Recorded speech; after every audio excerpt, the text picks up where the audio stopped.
Probably the single most surefire way for a piece of media to win me over is to have smooth flexibility in tone. To have such a well-established range of moods that it can shift between them all at any point, and rather than be jarring, somehow still feel like they belong together. I love that Mother 3 can be so obviously joyful, silly, playful, and still effectively serious. How Everything Everywhere All at Once is so absurd and off the wall, and yet so well-grounded emotionally. How One Piece can make me clinically depressed in the same arc that has a fight with a square giraffe man.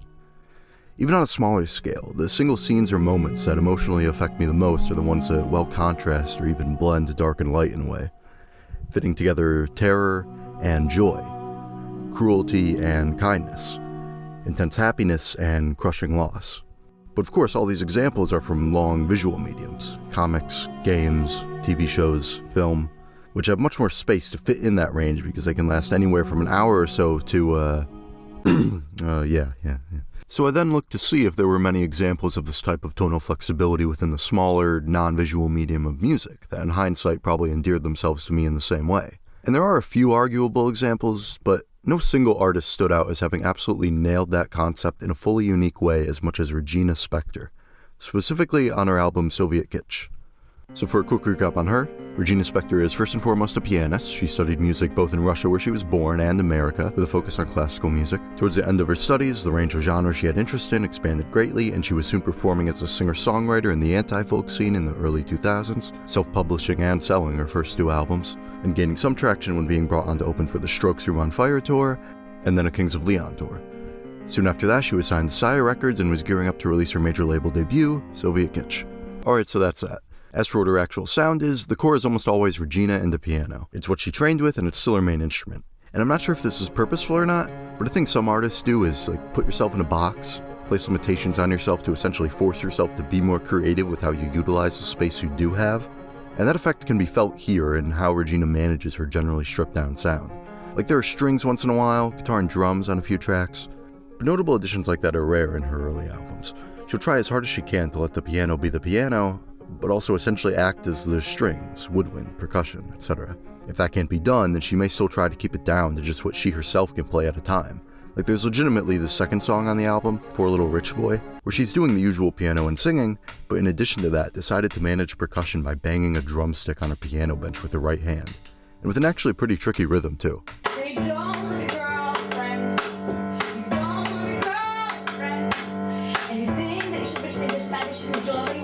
She trusts herself to manage a strange pair like that, and it's just the same as the songs themselves and how they keep together the dichotomies in sounds, styles, emotions, perspectives.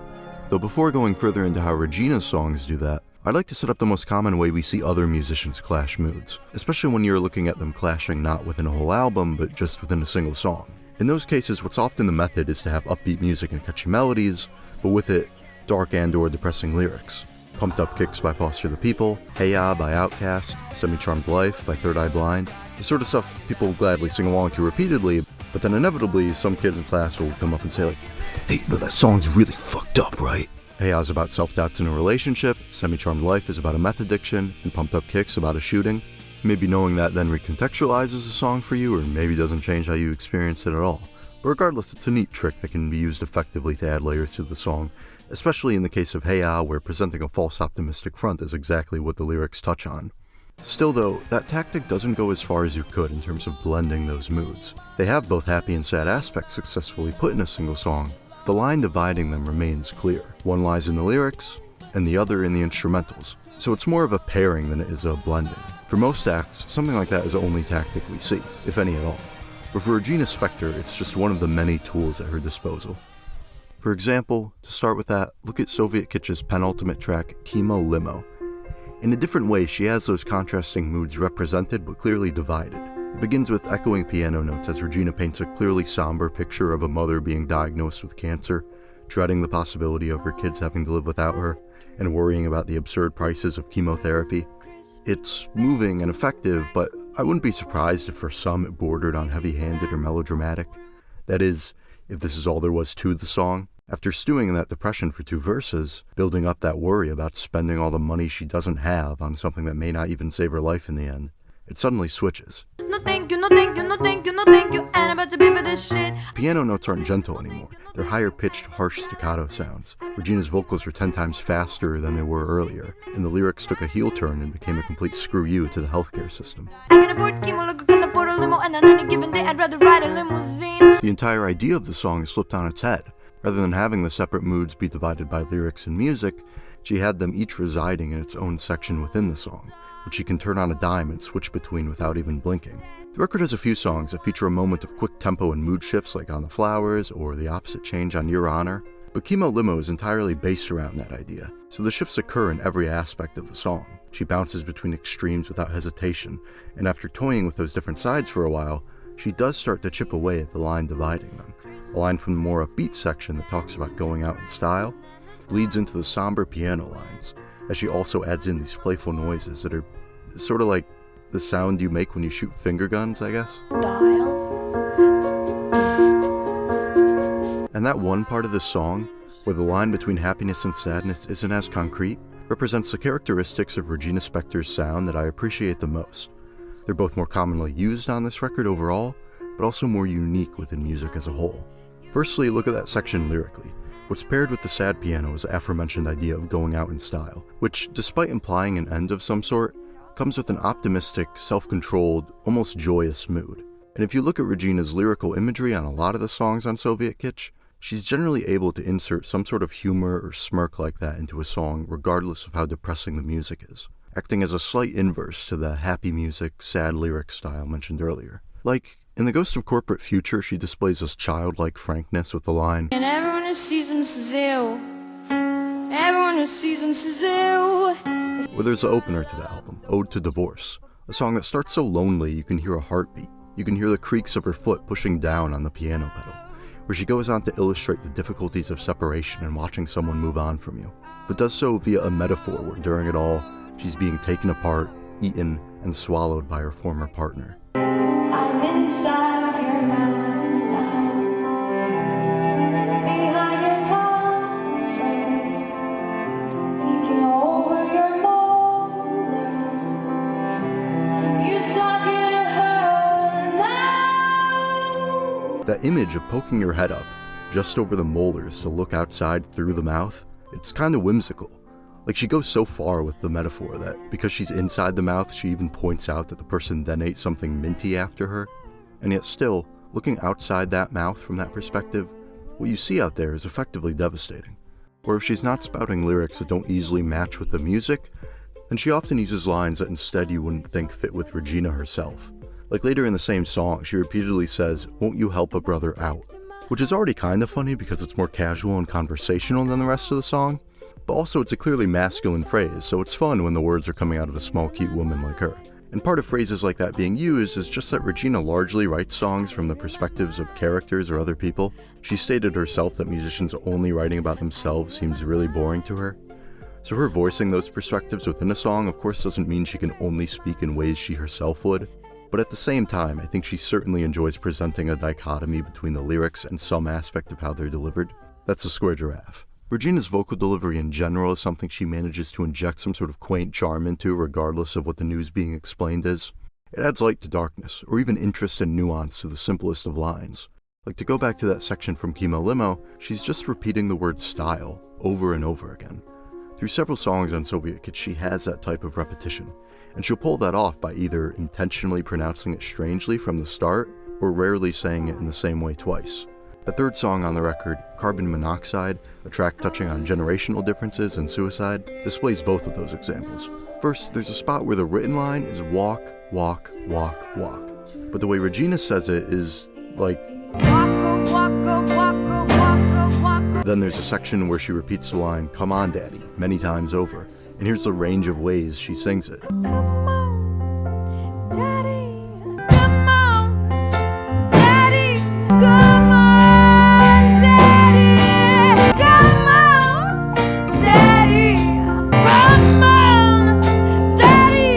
So that's a delightfully weird taste sprinkled throughout a dark track.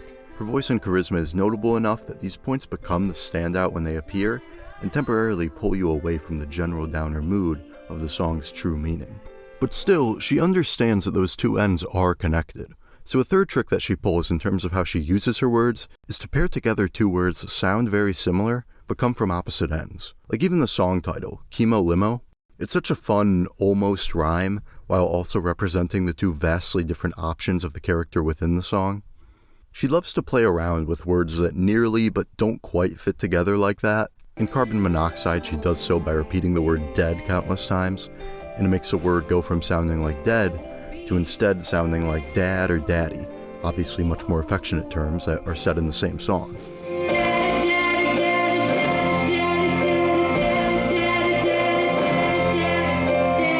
Or to jump back to Ode to Divorce, there's a part where she's watching her ex-partner meet someone new and grow closer to them, narrating that they're going in for the kill, which as it's repeated, transitions into kiss. Perhaps it means that this person is so burned by their ex that they view anything they do, even just kissing someone, as having sinister undertones. Maybe the ex is pulling the exact same tricks on this new person as they did on Regina's character, or maybe she's starting this moment guarded because of their history, but that fades as she melts to the same charms she loved from this person in the first place. It strangely adds a lot of depth to the song, in this instance managing to seamlessly bridge love and hate. That's stuff for any writer to do, and yet Regina makes it look easy. These elements of her style are so simple that when laid out on paper you wouldn't think they'd be that effective at all, but they are. She perfectly walks this line of playfulness and heartfelt sincerity. And with the last piece to her style, she manages that more by not even repeating words like that, not even using words at all, sometimes just making some weird noises. Going back to that section of Chemo Limo one last time, I'll call attention to those finger gun sounds. I don't know why they're there, but I really love them, and she does stuff like that a lot. Hushes and whispers in Ode to Divorce, grunts on the flowers. There's almost hiccup sounds up into the middle of lines in Us.